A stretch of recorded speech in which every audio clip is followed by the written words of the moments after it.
Hi fiber friends, I'm here with a stash update. It's been a while, so let me tell you what we're looking at here. So if you've followed my channel or watched any of my previous videos, you might have seen that about a year ago, or maybe a little over a year ago, I was given somebody's yarn stash. They offered it to me, and when they showed up at my storage, they meant a yarn room. So it has taken me about a year to deal with just the amount of yarn they dropped off for me. And it was pretty much an all or nothing sort of deal. So I did give a lot of that yarn away to the senior centers and to 2 halfway homes that are in my area. And the rest I kind of have been selling on Facebook.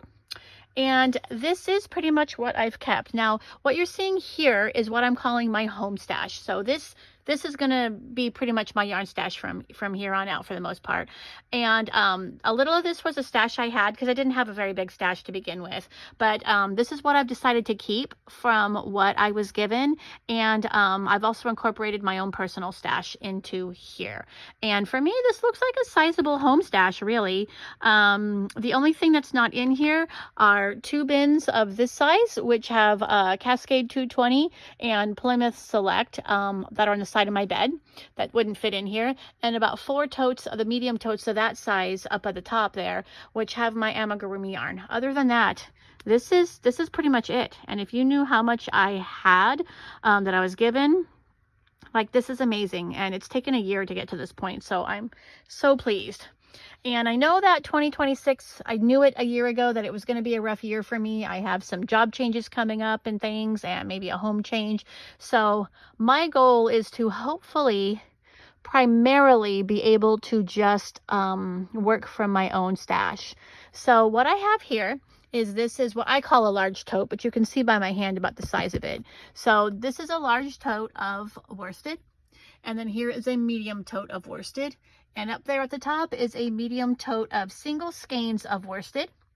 At the top, way up there, I have single skeins of DK and Sport.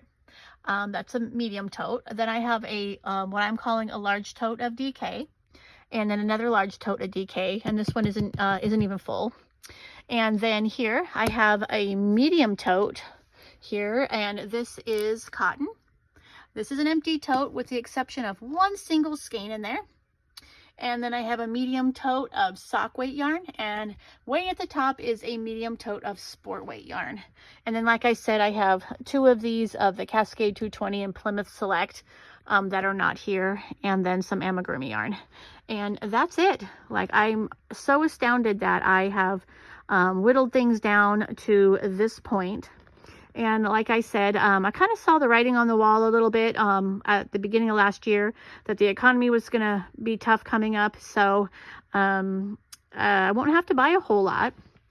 And with some of the funds that I used from selling a lot of that yarn that I couldn't give away, I was able to buy some knitting tools that I really wanted. So even though things are going to be a little tighter this year, I think I'm going to be quite comfortable with my knitting.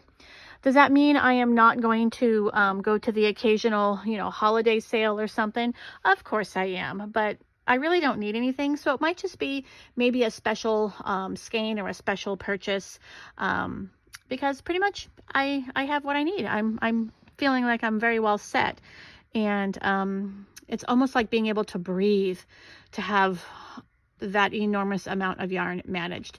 I still have about 7 really big totes that are still in storage that I'm still working through. Some of that yarn is yarn that my mom wants, and some of it is things like acrylic yarn that I'm going to be using for charity knits, because I really don't want you using wool or any sort of thing like that. And some of that's still going away too. So that will be pretty much gone, I'm hoping, within the next maybe a couple of months. But this is it, guys. So I'm really happy with that. So wish me luck.